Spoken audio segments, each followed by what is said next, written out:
Love staying informed? Subscribe now and get unlimited access to local news, weather, and sports for just 99 cents a month for your first 3 months at inforum.news/join. Read every story, listen to every podcast, and download the apps that keep you informed and on the go 24 hours a day. So head to inforum.news/join right now to subscribe. What are you waiting for? Get 3 months of local news for just 99 cents a month at inforum.news/join. Whether you're looking for a quiet table for two or hosting a large crew, Peacock Alley is the place to be in downtown Bismarck, and a proud sponsor of Plain Talk, North Dakota's #1 political podcast. I mean, we're trying to get people to actually listen to this podcast. This iconic grill and bar is where Bismarck history, delicious food, one-of-a-kind drinks, and big ideas come together. Peacock Alley, located on the corner of 5th and Main, downtown Bismarck. You're listening to Plain Talk, the voice of North Dakota politics. I'm your host, Rob Port. If I sound distracted, it's because I've been busy covering this story all morning. I'm joined by my co-host, Chad Oban. He's right of center, I'm left of center, both sides of the political spectrum. I think it's cathartic. I think it's a necessary and proper debate. I'm glad we're having it. And honestly, we have to do better. Okay, I don't know why I'm getting blamed for this, right?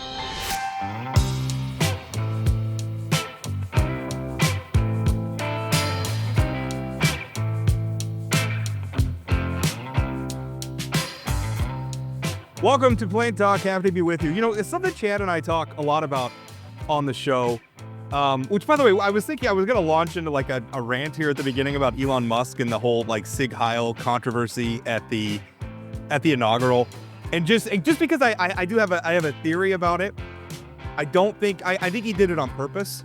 I think he knew exactly what he was doing. I think he did it on purpose, and I think he was just trolling everybody. I think he purposely said what he said to give it enough context where nobody can really say what his real intent was one way or the other explicitly, and he's just trolling everybody so that everybody will obsess about it, and everybody will freak out about it, and he can laugh his way to the bank, because that's how we're governed now, is by trolling. Well, here's the deal. He's not a serious person. He's a billionaire whose current thing that he wants to play with is the U.S. government. It's a really dangerous game that he's playing. Well, the thing is, he is a serious person, because you can't ignore the fact that he's hugely successful. You can't ignore the fact that he is literally the richest man in the world. That makes him a serious person.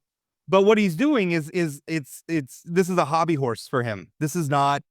I don't think he really cares about Americans. He may be serious, but he's playing an unserious game with the federal government. I think he's got a persona. Anyway, I wanted to throw that out there because it's been bugging me, and it wasn't really worth me writing a column or anything about. So anyway, hey, one thing, back to what I was beginning. One thing that Chad and I talk about frequently on this show is the mix of people at the legislature. And one thing that I think is missing, and you hear even a lot of lawmakers say this, Republicans and Democrats, is that we have a lot of people who are older, either well-established in their careers, maybe they're business owners, maybe they've been fortunate enough to become very wealthy, or they're retired. We have a lot of those. We have some young. We have kind of a very, very young contingent that really haven't, I would say, embarked on their careers, right? They're not fully, saddled up into the realities of life. And I don't really mind either. Like, I'm not saying it's bad that either is there. They were certainly duly elected, and they have every right to be there. But one thing that we're missing are kind of people in the middle. People who are in the prime of their careers, people who have school-age children. And one of the obstacles is they just can't afford the time off. When you think about it, somebody was telling me, they were like, if I could afford to take 3 months off every year. And I wanted to say, first of all, it's a lot more than 3 months every other year. And also there's interim committees, there's campaigning. There's a lot that goes into this that requires your time and requires your attention. Our guest is a freshman state representative, Austin Foss.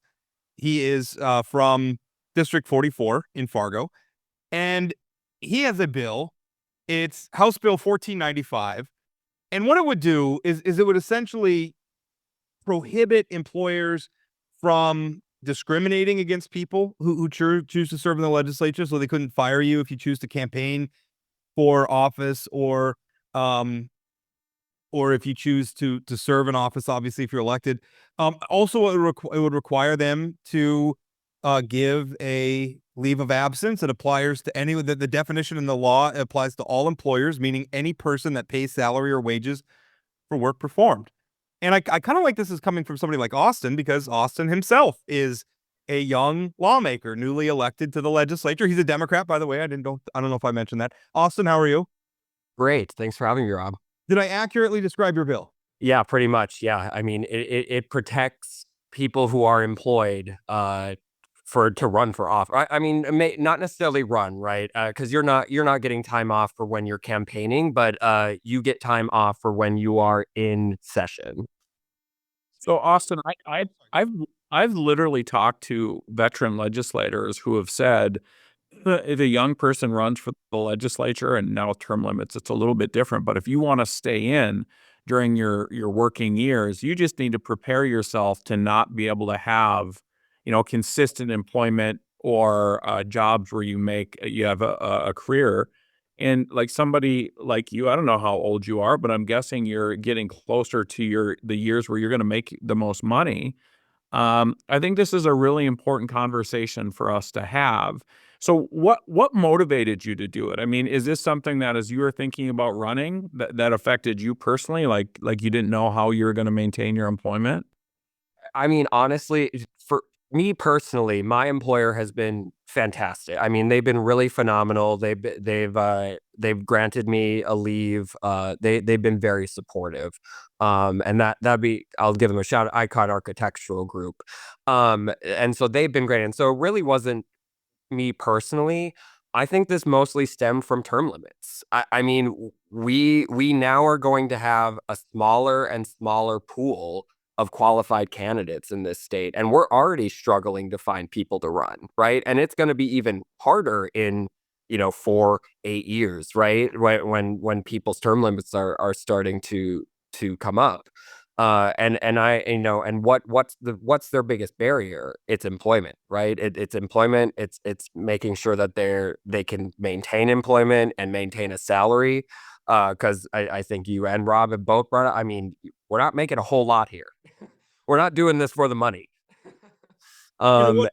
Oh, I'm sorry. I don't mean to interrupt. One thing that I was thinking about, and by the way, one of the other side effects that I've started to notice is that because, to Chad's point, when you kind of have to accept right now, if you're a lawmaker, that you're going to be job hopping a lot. It's going to be tough to hold one down. I think it creates an impetus for lawmakers to seek out jobs that are politically related. And I think exactly. that becomes problematic when we Yes. think, for instance, if somebody works for the North Dakota Gaming Alliance and also serving as a legislature. We've had somebody work, for the corn growers and also be a legislature. I think this becomes problematic when you talk about conflicts of interest. And if we're going to have a citizen legislature where everybody's got day jobs, we're going to have conflicts of interest anyway. But I think it creates sort of a push towards politically themed jobs that, of course, are going to accommodate legislative service. Oh, exactly. As opposed to just a normal job. But one thing I wanted to ask is from the employer perspective, I'm thinking about North Dakota's got a lot of small businesses. So if you're running a small business, a small firm, I'm trying to think of a good example, and maybe you only have 4 or 5 employees, and now you have to hold a position open for 4 months and more, really, when you think about interim committee meetings and everything else. That could be a real hardship for businesses, and I really didn't see anything in your bill that addressed that hardship, no sort of exemptions or anything like that. Right. And no, and you're exactly right, Rob. And I've had conversations with the chamber and other individuals too. And I think I'll bring it up probably in committee as well. If they put forth an amendment that, right, it's based on number of employees, right? If it's 10 or over, this applies to, or whatever, I would be fine with that. I didn't personally put it in, only because I'd love perspective from people who are from small businesses as well. I'd love that. But yes, I totally get the other side of that and that it might be a burden to small businesses. And I mean, really, that gets to a larger conversation of, our legislature was set up as a citizen run legislature, right? And I think it's the reason that we meet every other year, right? We meet for just a certain portion of the year. We want to we want to lessen the burden on businesses so people can run if they're employed, right? But what I'm hearing is that it's still I mean, we're still beating 80 days. I mean, that's 4 months, right? Every other year. That still could be a burden. And, is the bigger conversation, should we be meeting maybe more frequently but less time? Maybe it's still every other year, but it's not 80 days. And that's a conversation too. Yeah, I think, to give some perspective on this conversation, I work for an organization that employs 25 people. We had somebody who ran this last election. We had lots of conversations about if she were to win, she didn't win, but if she would have, like, how would we have handled that, right? Because it is difficult. We want everybody to serve. We want to open this up for as many people, but it does create some difficulties for businesses. So I'm glad that you're talking to the chamber and others about how this will work. And it's not easy, right, for an employer to do that. But I also think employers need to be thinking about the bigger picture here of what public service means. So I'm going to now put you on the spot a little bit. Another thing that I think is problematic in terms of encouraging legislators to run is, so you get those 4 months off, but as you mentioned, you're not getting paid a lot of money. And so you're essentially replacing, like, a lot of people who are serving in the legislature aren't replacing their full wage for those 4 months, right? I mean, you have to you have to take a cut unless you're making what, $65,000-$70,000 less a year. Is there a need for, like, a bigger conversation? You're a freshman Democrat. I understand this isn't probably something you want to wade into, but I think with term limits and with these other things, I think we need to be having some conversations about this. Do you think that's a conversation the legislature needs to have about making sure legislators get paid a professional wage while you're in Bismarck? Yes, yeah. I mean, it's probably the least politically sa- savvy You didn't conversation. have an opponent, Austin. Come on, you're good. But I mean, it's hard. It's hard. I mean, any conversation that you bring up that brings up, increased pay for legislators is just, it's not good to the public, right? Right. In the public's eyes, it's just not great. But you're right. I mean, what does, but how do we market? How do we market to individuals to run, right? I mean, I think most, if not all of the people here are probably, like you said, taking pay cuts, right? From their regular jobs. And I think it is a bigger conversation. And honestly, like, with this bill, even if it doesn't pass, because I do think it has a lot of headwinds when it comes to businesses, business rights and business burdens, right? I wanted to just at least start this conversation because it's going to be, I mean, it already is an issue, but it's going to be an even bigger issue because of term limits. Like, You know, I, yeah. yeah, well, I was going to make that point, Austin, because I like where your head's at. I like where your heart's at. I don't know that this bill is the way. I do think the way is additional compensation, but I'm laughing a little bit because Chad and I, we mentioned a little bit Representative Casper's bill that got withdrawn, and it kind of, created a big political controversy. And you said that was good politics, and you weren't wrong. But I also said that it contributes to this problem where we can't have conversations about reimbursements, and we can't have, and especially where, we've got the ethics commission now, and there's new regulations on gifts and everything. And I'm not against those things. I think that those are good things, but we also reach a point where, okay, we're going to make it impossible where somebody who's serving, they're constantly, if I take a cup of coffee from somebody, am I going to get rung up by the ethics commission, or somebody's going to file a complaint against me that's going to make headlines. And then the resolution of it won't make headlines. I mean, we've created a not great situation, I think, for lawmakers. And I think we can do better. And we need to have an honest conversation. First of all, even if we raised lawmaker pay substantially, it wouldn't be that, like, it's a lot of attention. It wouldn't be that much in the context of the larger budget. And even if we raised reimbursement rates and opened the door a little bit to some of the things that we're reimbursing lawmakers for, it wouldn't cost us that much. And it might attract a better quality legislator, which, by the way, given the number of people who complain about the legislature, you might think, hey, if we pay more, we might get better candidates. I don't know. That's how it works in the private sector, right? This is just some silly old conservative talking about it. But Austin, it's been really interesting. I wanted to ask you, though, a little bit about what it's like. I mean, you're coming in. Obviously, you're a member of a very small caucus, but I think you obviously have, whether you're Republican or Democrat, there's a lot of those experiences that are the same. What's it been like coming in as a young freshman lawmaker? Yeah, it's been drinking from a fire hose, right? It's a lot of information, a What lot of surprised you? information. What was the biggest surprise? I will say the biggest surprise though is that like we have this national rhetoric of Democrats versus Republicans, right? And we're always fighting. We never agree on anything, right? And even in this state, I think there's that narrative too.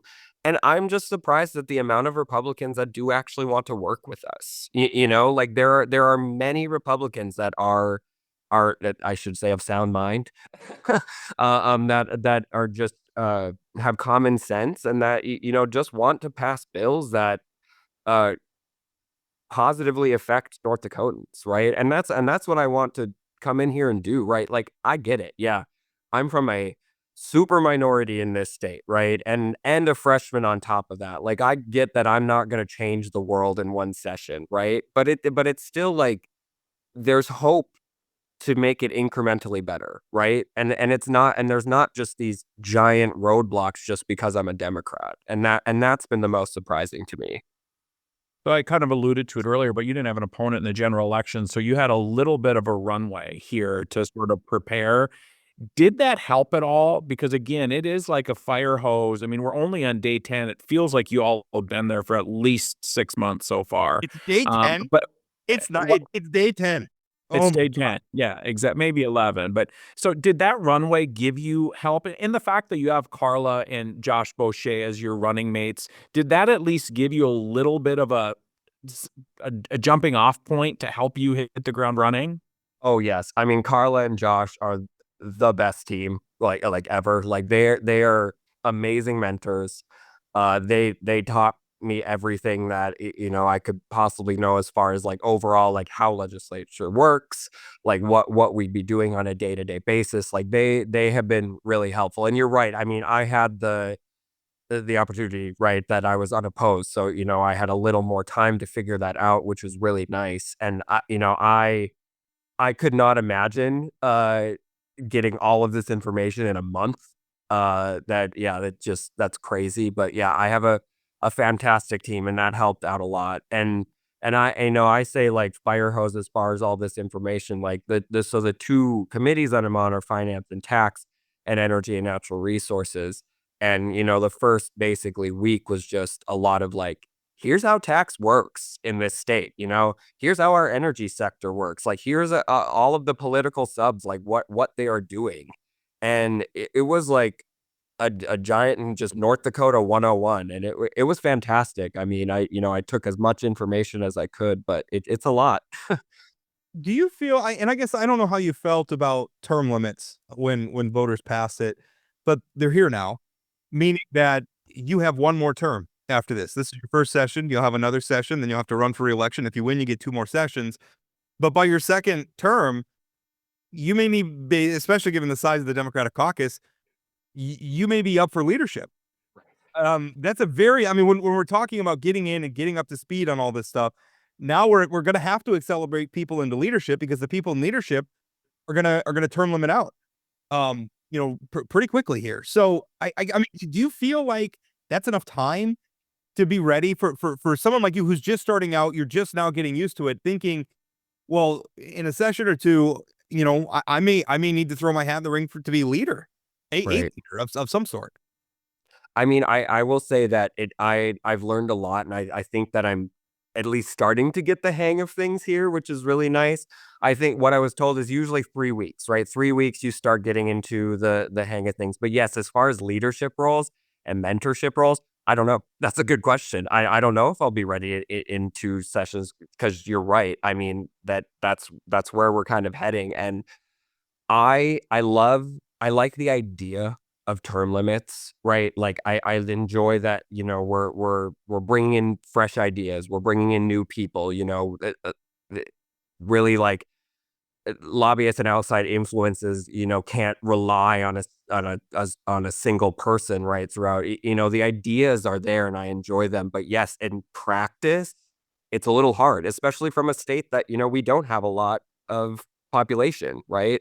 And like we've said, like the pool gets smaller, and you're gonna have to learn quicker. You're gonna have to be a mentor quicker. You're gonna have to, you're gonna have to be in a leadership role quicker. And we'll see. We'll see how it works. We'll see what happens in 4 years, how that affects the legislature. But yeah, it's gonna be difficult. You'd mentioned you're on House Finance and Tax, which is here in the property tax bills early on. I think was that probably your fourth day you heard the governor's property tax bill.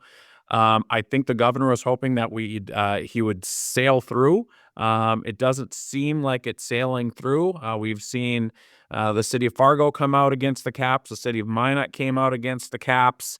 How do you, and I think this is one of those issues where I think Democrats and Republicans are going to have to come together and figure out how to solve this problem. How do you see this going in that committee? I mean, do you see it just, everybody rubber stamping Kelly's plan? Do you see dramatic changes? What are you thinking? I think we're gonna have to take parts of both Armstrong's plan and Lauser's plan. I think we're gonna have some meshing of ideas, right? I think Armstrong's plan will be the base of the property tax reform, and I think we'll work off of that one. I just think there's a lot of bills that might directly tie into property tax reform or indirectly tie to property tax reform that we're going to add to Armstrong's bills. I think that's why we're wait. I mean, honestly, I see us waiting until that last week before crossover before we really combine all of these bills and then bring that to the floor, because I do think it's going to have to be one bill for property tax. One other real question on that. We had Representative Ista on here months ago before the election, and he said he supports caps, which is probably unique. I mean, do you sense that is sort of where the legislature and where the Democrats are, that there has to be some sort of caps? I think so. I can't speak for the Democrats, but I think as a whole, I think caps will be in this bill. Whether they're 3% or more, I'm not sure. But I think just the idea of it is, if we are going to give relief at a state level, there has to be some buy-in from the localities that they're not just going to exponentially increase their budgets, right? And I don't exactly know if 3% is the answer. And I think from what we've heard, cities and counties are willing to work with where that cap is. I suspect that it's going to be higher by the end of this session.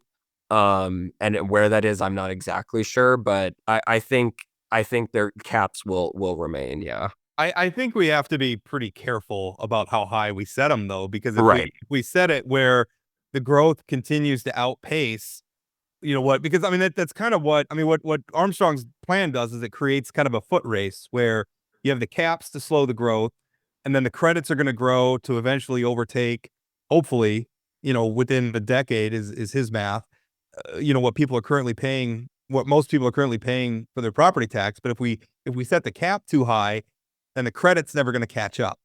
And that we've obligated ourselves to a whole bunch of spending. And I actually think, Chad, I don't know how you feel about this.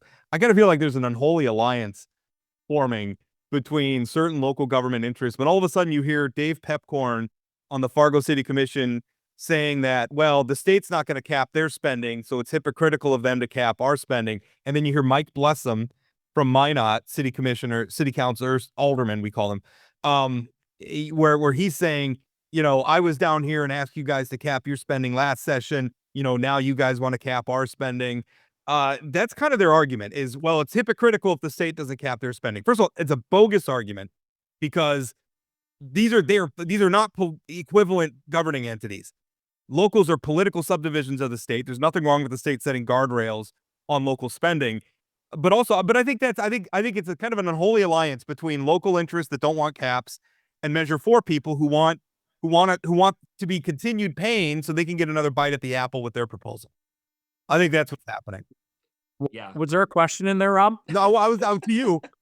I wanted to know what you guys think about that. I don't know. I mean, let me just jump in and tell you something that I've been hearing up at the Capitol, that there isn't necessarily an appetite to get all residential property down to zero. I've been talking to legislators who have been saying, hey, we think that, high-end property tax owners need to have skin in the game and medium-sized. So I think that there might also be, when you talk about the 3% cap, and the reason we need the 3% cap is to get to zero eventually, I'm not sure legislators care about getting to zero eventually. But I do agree that the cap needs to be something that's a real cap. If you have a cap of 6%, nothing changes. Austin, what do you think? No, I agree. And I don't think the cap will get to 6% out of this for sure. I mean, I was thinking maybe 4. What Armstrong's proposed, a 3% cap, but they can roll it over for 5 years. I mean, that's right. That's a lot of flexibility. True. Exactly. That's also true. And the thing is right. And local governments are coming out against it because they want local control. And I think that this is it still allows them to give local control, because they could still bump it up to whatever they want it. They just have to have a vote, right, on their city or their county, and that's fine. The local voters in Fargo or Minot can give them the ability to increase it over that cap, but it's harder to, right? Yeah. Well, and maybe it's harder for a reason. I think that's one of the things that is the political disconnect locally between locals who are upset about their property taxes, but do next to nothing to bring that problem to their local leaders. Right. They bring it to the legislature. And so what's the legislature going to do? Well, the one tool in their toolbox that's going to be effective is a cap. And I'm really worried if they don't do the cap right. And this is a legislature, by the way, that has allowed this problem to fester for as long as I've been writing about politics in North Dakota. I don't trust them. If they say, well, we don't care about getting to zero, I don't trust them. The governor said, try something new. They need to try something new. So, Representative Foss, as long as we have you on here, I mean, you've been a legislator for 10 days. Why haven't you solved property taxes yet? Right, yeah. I mean, what are you doing for the people of District 44? So, Austin, what other bills are you working on? Obviously, again, 10 days in, what other things have you dropped? Yeah. So there's a bill actually from a constituent so right now landlords have certain obligations, right, that they have to their renters. And one of those obligations is reasonable heat. Well, what does that mean? What does reasonable heat mean? And so it's just basically defining what reasonable heat is. And I have it set at 68 degrees between, October and April. Should be a fairly, easy pass. And honestly, on both sides, it just clarifies the language. And then the third bill that I have is giving teachers a more formalized voice on school boards. So these would be school observers. It's something that done in the private sector, and then they would be non-voting members of the school board, and it's just giving them more of a voice on those boards. Teacher retention is a huge problem in this state. And I think it's a multifaceted issue. And I think this gives them a little bit more voice and to control that at a local level, right? Because I think there's a lot of issues at each district, right? And I think having a voice, having a teacher's voice in those conversations will help not only with teacher retention and maybe recruitment, but just making a better work environment for everyone. Seems like we're getting a lot of the culture war bills again. I'm sure you watched previous sessions, the pie throwing contest that those turned into. I just saw we have another book ban bill coming. I'm personally offended by this one because I read like 100 books a year and I get them on ebook from the library. If I have to buy my books, I'm gonna go bankrupt. But I mean, we got to make sure that there's no explicit material in the ebooks. I don't know if I'm going to show an ID or something now when I get an ebook, but I mean, how does it feel now? I mean, now you're going to be at the epicenter of these. Right. How does that feel? Honestly, I'm excited about it because I think part of the reason why I ran is just like I just wanted to get off the couch. Like I can just sit here and complain about it, all I want. But I'm like, I'm gonna go there.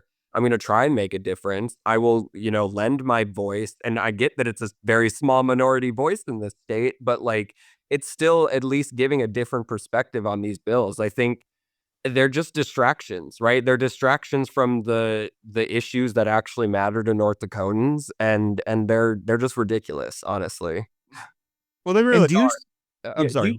Do you sense that? I mean, Rob just wrote a column that he's hopeful that these things are sort of being beat down. I smirked when I said that because I think, again, it's day 10 that Rob's optimism is coming through a little It bit is. here. But I fully accept that I could be very, very wrong about that. It's a do you, hypothesis. but do you sense the same thing? Do you think, I mean, obviously you weren't there last session, but does it feel like from some of your Republican colleagues, they're like, enough, we've dealt with this already? Yes. No, that's exactly how they feel. And so that's why I am also hopeful about this session. And it does seem, and we were just talking today with my Democratic colleagues. They're like, it seems chill. They're like, I don't want to jinx it, but it seems more chill than last session. And I mean, honestly, like these bills coming from, these culture wars. I mean, they've already won a lot of battles in this state, and there's not a whole lot more they can win.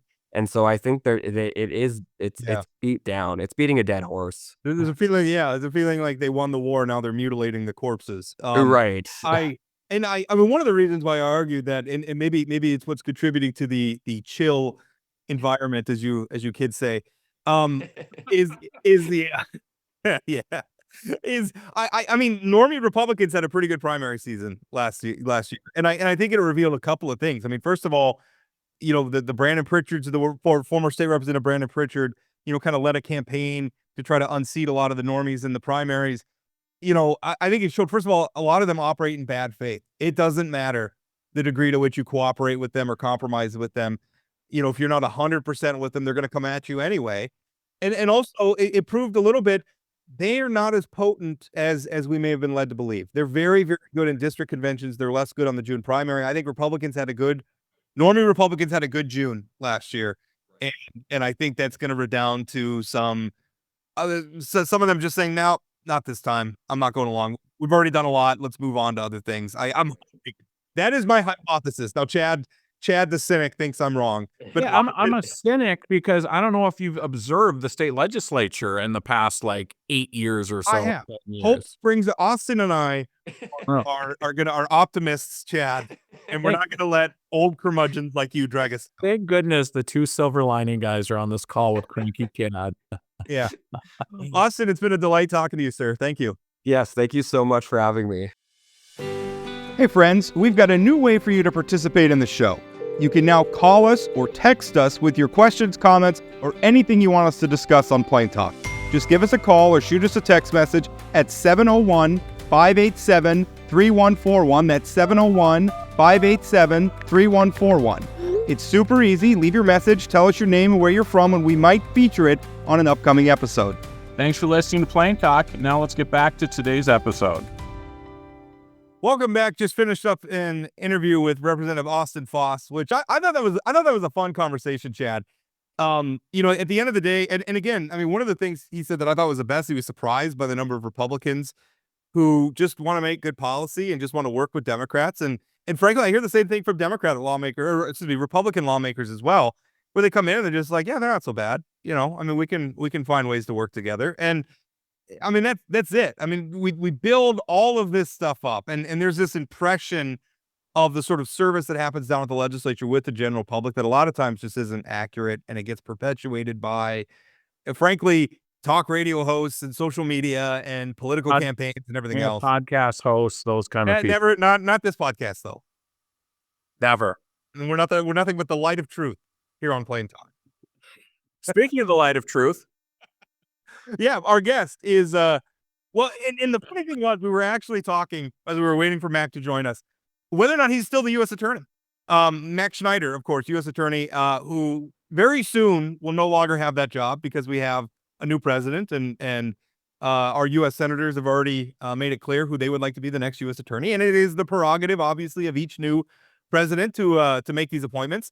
But Mac, you're sitting in a mostly empty office that we can see, getting ready to leave, I guess, as soon as you're told that you don't have a job anymore. Yeah, that's right. That's something that I respect deeply because it comes from the Constitution. Every president has the right to have their people in these positions, and that is something that when I get the word, I will tender my resignation or otherwise vacate the office. We're ready to transition. The U.S. Attorney's Office will carry on, and the important work of the office will continue. So we're ready to go. I am using my time as wisely as I can. I'm working on an appellate brief in a murder trial that I was part of the trial team on with one of our great trial attorneys, Lori Conroy, in the fall of 2023. So we're working together to defend that verdict and preparing for Scott Fall's parole hearing tomorrow. So doing the best to make sure that Uncle Sam gets work out of me in these waning days, but also ready to go when I get the word. Mac, I think it's the least surprising thing that I've ever heard that you are literally sprinting through the finish line in your time as North Dakota U.S. Attorney. But have you gotten any word on when this is going to come down? I mean, often there's rumblings of, I assume just at some point, Maine Justice says, everybody tender your resignation. That has been the practice in the past. Typically, we'll get the request from Maine Justice, exactly as you said, Chad, that we want resignations from presidentially appointed U.S. attorneys by a certain date. There's no guarantee that that's what happens this time around. And so I'm going to sit here and be working away until I get the word. And when I do get the word, as I mentioned, the important thing is the office is ready. We have 2 attorneys who could expertly handle tomorrow's parole hearing with Scott Fall if I'm not able to do that myself. And so we're ready to go. And I will miss the people here, obviously. But the important thing is the work continues. What that's gonna be hard to know what to do with yourself right now. I mean, obviously you got this hearing. I guess that's not, but I mean, it would be hard. Like it's like you can't like start something new. You probably don't want to make like big consequential decisions that your predecessor might not want to live with. And also, I mean, who knows? We've seen significant delays in getting U.S. attorney appointments. So it's not necessarily that President Trump's pick, whoever that ends up being, might be Mr. Chase as our 2 U.S. senators have suggested. But I mean, we don't know when he's going to be confirmed either. So there's going to be a period here of interim work. It's got to be hard to know what to do with yourself. It's really not about me. It's more about the office. And this is something that the office has been through on a number of occasions. Some of the assistant United States attorneys that work here, they've worked here for over 2 decades. And so they've seen U.S. attorneys come and go. They're used to these interim periods. And that's nothing new for them. So, in terms of, making big decisions or things like that, what I'm trying to do here in my, previously the final weeks and now perhaps the final days is just leave the cupboard full, do things like, make sure that if federal employees are ordered back to the office, and certainly there's an executive order to that effect that was signed recently, that everybody has an office to come back to, so little projects like that. What I'm trying to do to make sure that when the handoff occurs, that the office is in the best shape possible, because that's the type of office that I came into. It was a very high functioning one. I had support from my predecessors, presidentially appointed U.S. attorneys and otherwise. And that's something that I want to continue as the transition happens here. Matt, can you talk a little bit more about the staff in the office? There was just an incredible profile on you in Forum that I think did a tremendous job of sort of representing the person I know and a friend of mine, Max Schneider. But one of the things that I thought was most telling was the way that some of your colleagues talked about you and how you're willing to jump into the trenches with them.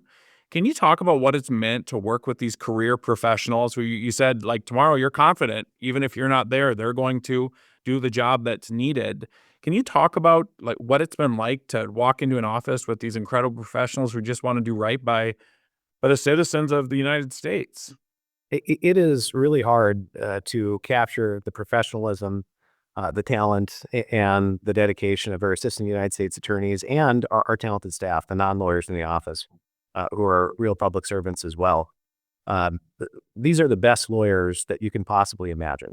And they are extraordinarily humble people who go about fulfilling the mission of the Department of Justice, which is keep our country safe, uphold the rule of law, and protect civil rights. And that's not just, a catchphrase. That is the work of the office every day. There's a case involving someone who made some very concerning threats online, had some things that were favorable to say about a mass shooter, is what it appeared. Our office worked with our partners in law enforcement to execute a search warrant, seize weapons, and now that individual is facing justice as a defendant in a firearms case, obviously presumed innocent until proven guilty. A couple weeks after that, just to give you another example, our Office of Civil Division is working with the state of North Dakota to implement this Olmstead settlement that helps individuals with disabilities live lives in the community rather than a nursing home. I mean, so that's the kind of work that goes on in the U.S. Attorney's Office day in, day out, administration in, administration out. And they're really a linchpin when it comes to protecting public safety in North Dakota, being a partner to law enforcement officers who are on the front lines here, protecting public safety and also protecting people's civil rights. So this has been a dream job, working with absolutely the best people, doing incredibly important work. And it's been really the privilege of a lifetime. The name of your the office you work for, the Department of the Federal Government you work for, is the Department of Justice. You just referenced justice, and we've had a lot of things going on with presidents and pardons. We saw previously there were some pardons a few weeks back where there's a federal judge who was asking questions like why these. We had a local prosecutor who, although the ultimately I think the prosecution went federal, he had initiated at the state level, of a gentleman who had kind of run a Ponzi scheme with a grain mill. He was on saying, why was this person pardoned? We've seen some very political pardons where, President Biden on the way out the door preemptively pardoned family, pardoned his son. And then we see President Trump in the door pardoning the January 6th people, including some people who, without question, have been convicted of some very serious violent crimes. As somebody who's in the business of justice, or has been in the business of justice the last several years, how does that make you feel? Well, what I will say is that the folks I work with are incredibly serious about upholding the rule of law. They work very hard, not just to get convictions for getting conviction's sake, but to get justice. I mean, you mentioned, the Department of Justice. It doesn't say the Department of Prosecutions on the seal. It says the Department of Justice, and that's what we're all about. And so in, the case of the individual who was convicted of running a Ponzi scheme, I mean, that individual, the wreckage of his actions, I mean, that's still in that community. I mean, those feelings are very raw. And so when you get news of that variety, I think of the victims. I think of the folks who were swindled, the folks who were treated very unfairly. And that does hurt. There's no question about it.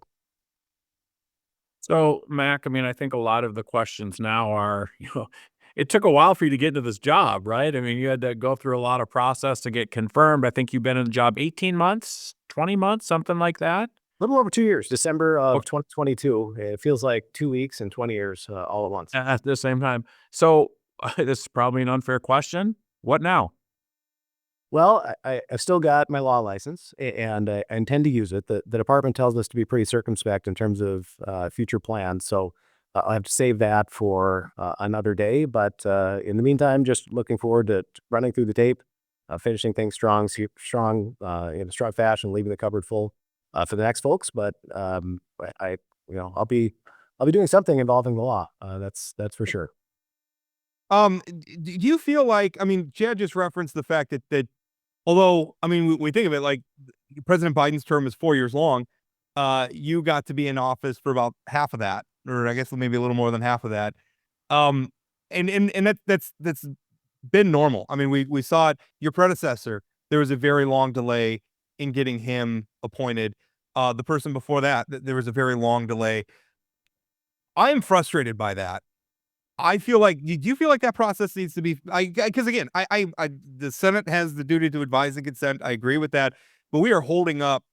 You are a perfectly qualified candidate, even though you were appointed by a Democratic president. I'm a Republican leaning guy. You're a qualified person. President Biden should get to appoint you. Max Schneider's the U.S. attorney. Let's get to work. It frustrates me that takes so long. It's somebody who's been through that. Should we speed that up? I mean, it feels like we could speed that up. I have no complaints. In fact, before I got this job, I was speaking with Drew Wrigley, who had this job 2 times over. And he said, it doesn't matter how long it takes. It doesn't matter how long you have the job. It's worth it. And he was right. It's a feature of the job as U.S. attorney that you're not going to work here very long. Maybe it's, yeah, but you should get to work maybe the whole term, for something equivalent to the whole term of the person who's appointing you. Well, I'm grateful for the time I had, and I think it's been used, working together with my colleagues and our partners in law enforcement, pretty effectively. U.S. attorneys come and go, but the decisions that they make, those will last really throughout the years. I mean, the folks that we've hired, the 2 additional Indian country prosecutors, e-litigation, assistant United States attorney, someone full-time dedicated to violent crime in Eastern North Dakota that's been doing great things. Those are folks that are going to work here for 20 years. You look at the partnerships that we've built. Just thinking of one in Grand Forks County, a special assistant United States attorney that's going to prosecute domestic violence cases in federal court involving firearms. I mean, those are things that are going to last. So U.S. attorneys come and go. That's a feature of the job.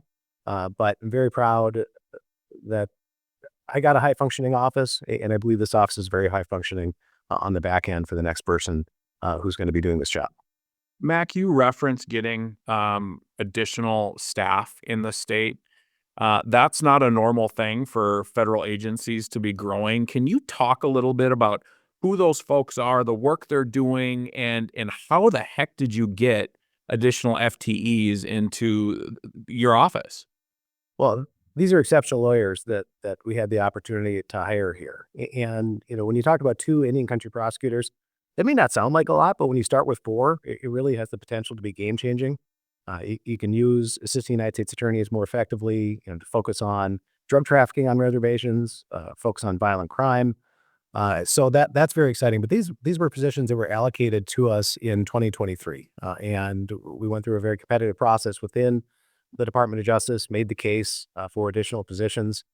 We're awarded 5 ultimately. We only onboarded 4 before some budget situations hit in DC that prevented us from hiring the 5th. That's still something that hopefully my successor will be able to hire someday, one of my successors. But again, these are folks that are exceptional attorneys who are going to be working on reservations, not just to prosecute cases, but also in multidisciplinary teams to protect kids and work with community leaders to keep those areas safe. Again, the violent crime prosecutor, those are additional resources to prosecute the drivers of violent crime in Fargo and Eastern North Dakota. And they're going to be doing great work in the decades to come. You obviously a former state lawmaker. You ran for Congress. Have you thought about potentially, and I know you kind of said you don't really have a lot of plans yet, and I suspect I know what your answer to this is going to be, but would you ever consider returning to elected office? As long as I'm United States attorney, that is going to be my solitary focus. And this has been really a dream come true for me personally to be able to work with folks of this caliber on work that is so important. And so any second I have in this job, that's what I'm going to be focused on. What happens in the future, I guess we'll see. Mac, any work in your office that you think that people maybe don't recognize, or anything you want to particularly lift up as something you're proud of during your time in office? I'm proud of it all. I really am. The work that our prosecutors do in Indian country, the relentless prosecutions of drug trafficking organizations, the protection that is provided to kids when our prosecutors take a child predator out of the community for decades, the work of our civil division when it comes to protecting civil rights and people with disabilities, the support that we're able to provide to our partners. I mean, this is a very special office with extremely humble people who rarely seek out headlines. But I'm very proud to be able to talk about their good work because there's a lot of it. Well, Mac, Hey, Rob, can I ask one last question? Yeah. Mac is a former lawmaker and current attorney.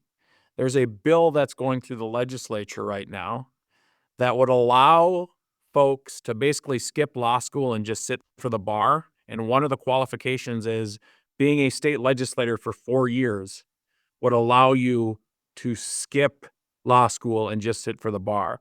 You served in the legislature for 8 years. Do you think your colleagues that were legislators for 4 years are each and every one of them qualified to be an attorney? The Justice Manual says that we're supposed to give proper deference to separation of powers. And so I'll just say, good luck with the bar exam. Oh man, we could have a conversation. Well, we are going to have a conversation. Chad and I will have the conversation about that, Mac, and you won't have to say anything about it. Thank you so much for coming on. Thanks, thank you Mac. both. Good work. Thank you. The cold cases you see at the Vault have captivated readers across our region for years. At the Vault podcast, our team of professional reporters takes you further into those stories with new interviews from family members, investigators, and experts. Check out The Vault at inforum.com/The Vault and subscribe to The Vault wherever you find your podcasts.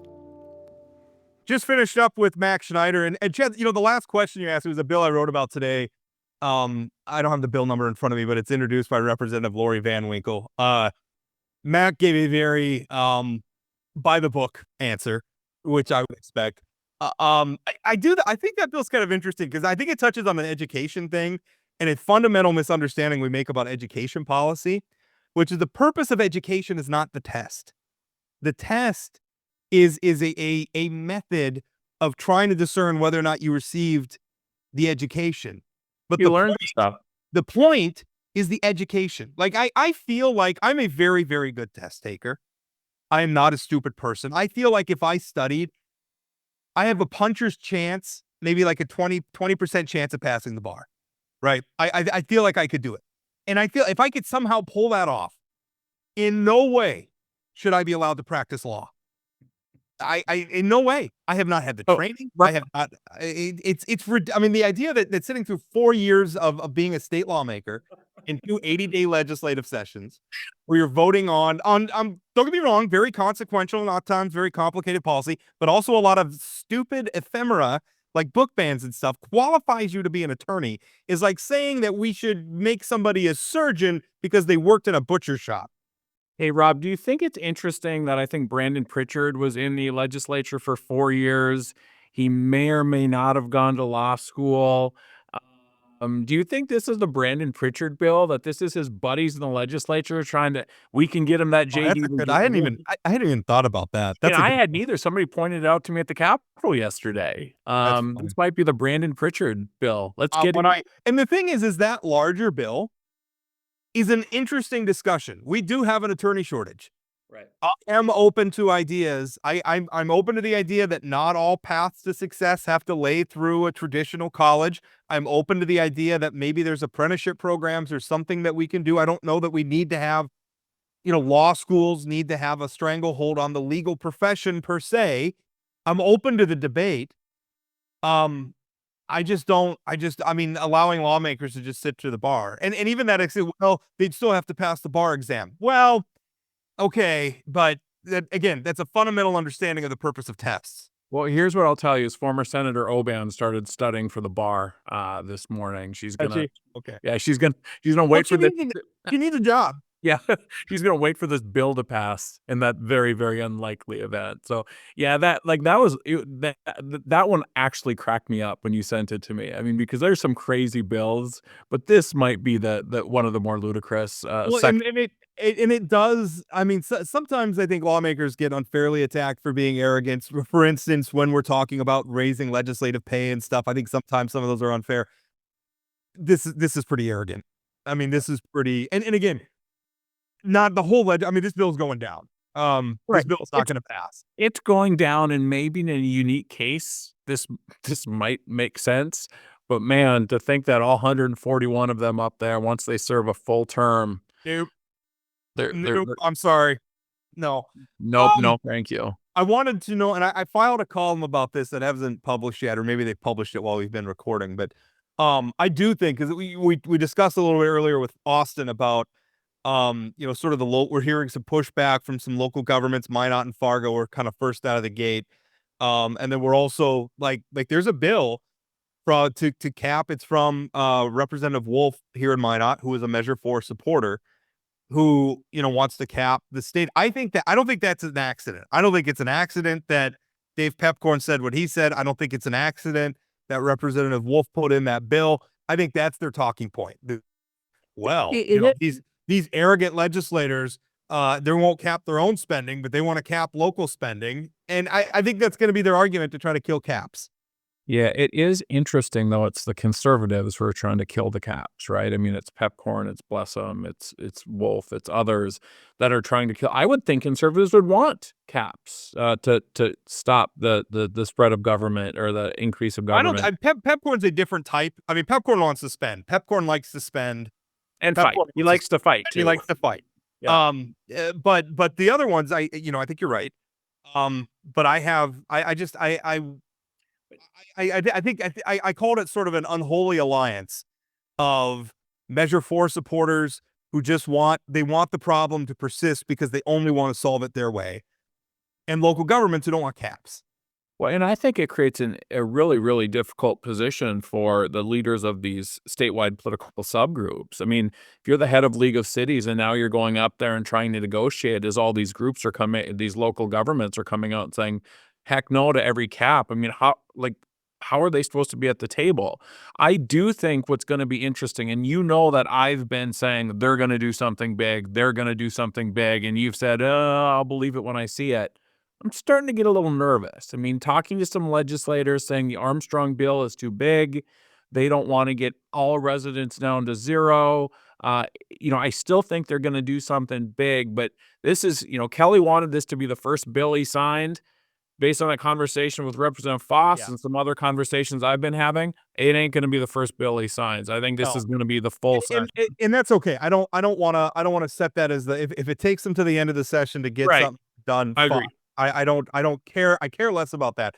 I am really worried though that meaningful reform is going to die a death of 1,000 cuts, where we got to water down the caps and we got to water down the credits, and then we're going to end up with something that doesn't accomplish anything, which seems to be what's happened every other time, where we know it's a problem, we know people are upset about it, we do half measures, it fixes nothing, and then we end up with another measure on the ballot.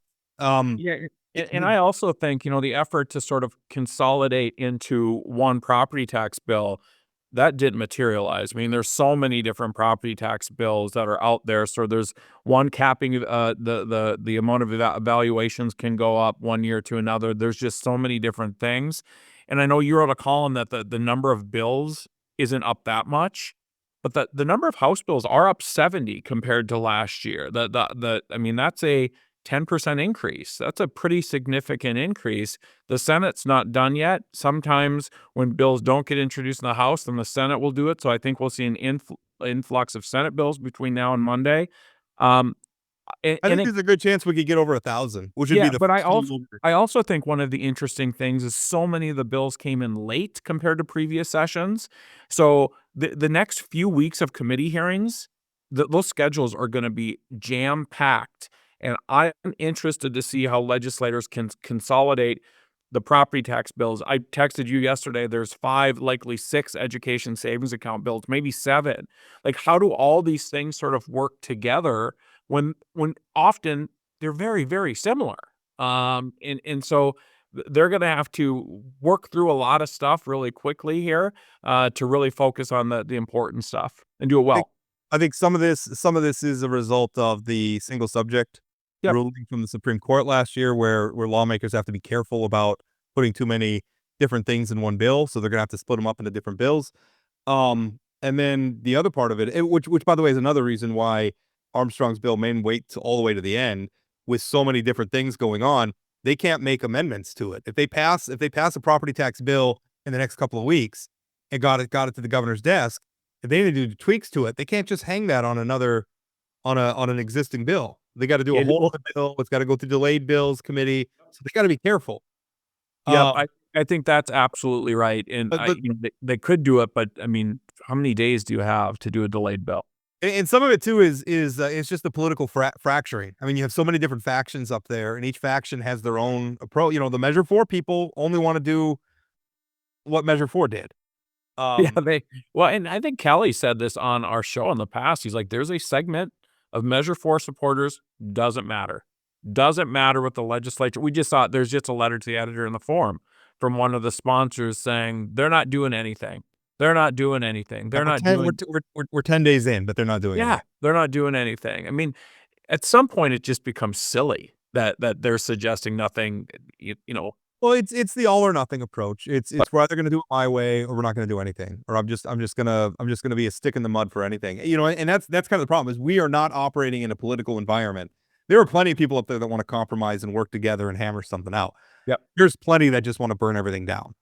Well, and the problem, like, again, with so many bills and the process we have that every bill gets a hearing, every bill goes to the floor. It's a good thing, right? We like that in North Dakota. But it does create issues where they're so busy working on so many different things that you can't have as much sitting down and making sure. I mean, one of my concerns often with bills is if you got 150 different versions of something, you take little pieces of a bunch of things and then you end up with just one really big bad bill, rather than really making it as good as possible. So it's gonna be a long 80 days, long next 70 days. Well, and again, we're not because of the single subject ruling. They're going to have to be careful with a lot of these bills, which makes me think. I mean, we may see a lot of things go right down to the end. This is going to be a very interesting thing. Hey, coming up on the next show, there's a bill, and I wrote about the bill. The sponsor, Representative Steve Swantek, is going to be on the show, and it's for age verification for porn websites. We've seen a number of other states do this. I think the legality is still very much in question. We haven't really seen the courts. The courts have just started to take them up, so I don't know, but it is interesting because it's something that when Kelly was on the show with us, when he was doing the debate with Meryl Pepcorn back during campaign season, one of the things he said was he brought this issue up kind of out of the blue, was the idea of, can we find a way to make sure that porn's not just sitting on the internet for kids? So Representative Swantek has a bill. I have a lot of questions about it. I don't know how effective it's going to be. I think it could be very How does it effective work? with big and reputable sites. The problem is the internet goes everywhere. So how does the state of North Dakota enforce this on a company that's based in, some third world country somewhere else? I don't know. I don't know how enforceable this is. Again, I mean, there may be big companies, but the internet's so sprawling and so big, I think you just create opportunities to get it elsewhere. As much as I do think how accessible porn is for kids is a major problem, and I have young kids, I worry about it all the time, what they're looking at on the internet.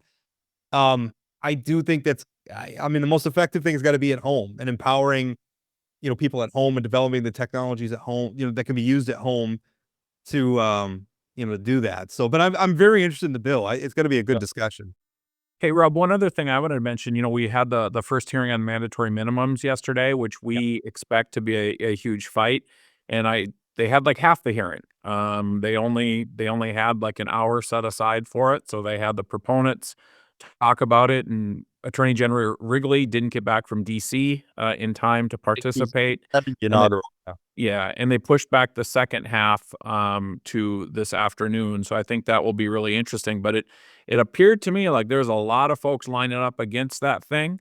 And I think it's going to be a very, very interesting fight. But I will just say the reason I brought this up, I don't like when the legislature schedules a hearing and then doesn't give enough time and then pushes it back to the next day.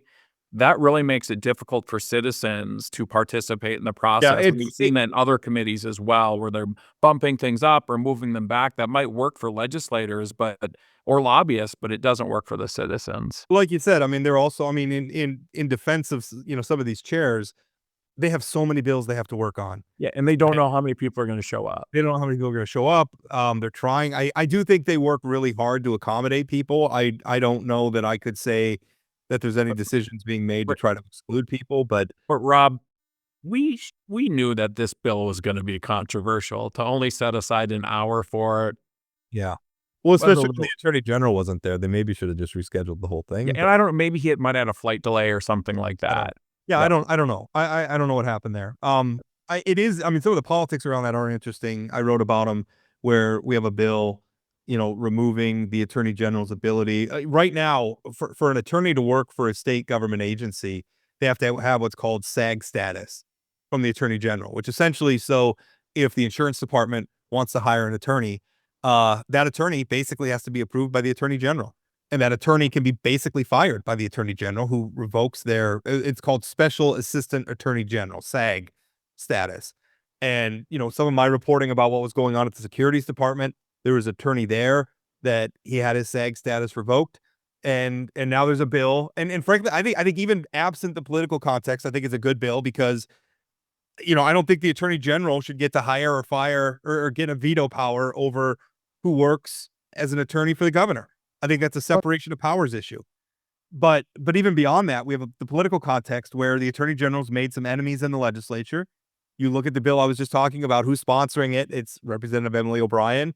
It's Representative Bernie Satrom. It's Representative Ball out of Grand Forks. These are all people who have clashed with the attorney general. I think it would be, or whose friends have clashed with the attorney general. Friends, sure, fair enough. And I guess, really, it's kind of an indication that the attorney general's made himself some enemies, and it's, I don't know, when you were talking about the people who are lining up against the mandatory minimum bills, there's conservative groups that are lining up against it. It's not just the ACLU. It's right and left, and it's a pretty profound coalition that's coming together against it. So I don't know. And then you have a governor who's just very, very deeply skeptical of those bills. That is going to be a very interesting debate. Yeah, to quote Kelly, I think he said he's never seen a mandatory minimum bill that he's liked. He said that in the context of saying he hadn't seen Drew's yet, but he's, suffice it to say, extremely skeptical of the concept. And I think Governor Armstrong also looks at this and says we have to have a place to put people, right? We can't just say, hey, we're going to lock these folks up and then not have any beds. When I asked him the question, if there was conflict between his position and the attorney general's position on this, the lead of his answer was, our prisons are full. Which it's reality. So how do we get around that? That's a tough question. I think that if Drew's proposal was more focused on, let's get some people who are maybe in prison that shouldn't be in prison out, and then look at some people who are maybe getting out that should be in prison and do like a triage type situation, that I think becomes more palatable. But yeah. And I don't see this legislature or the public wanting to spend that much more money on building prisons anytime soon. Yeah. Right? There's, and to Kelly's point, even if we built all the prisons we wanted, they're not going to be online and staffed for a long time. Building a prison takes years, as it should. And it should. But our need is now. So we have to do some things now that address the problem. Yep. 100%. But again, I think that's going to be one of the more interesting issues. Definitely. All right, that's it. Like I said, coming up on Friday, Representative Steve Swantek's going to be on. We're going to be discussing his bill about porn ID. So that's going to be very interesting. And of course, live show coming up February 19th. Don't forget about that. Thank you so much for listening. We'll talk again. That's it for today on Plain Talk, the voice of North Dakota politics. Plain Talk is a production of Forum Communications Company. Got a question, comment, or suggestion?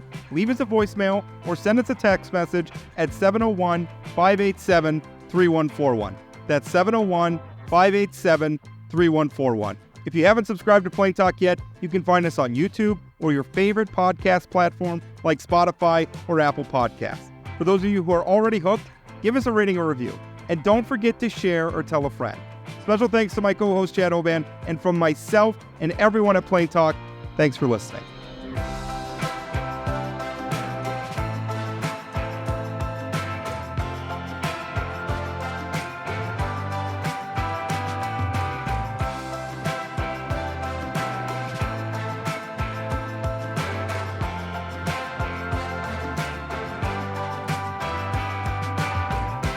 There's a feeling like they won the war. Now they're mutilating the corpses.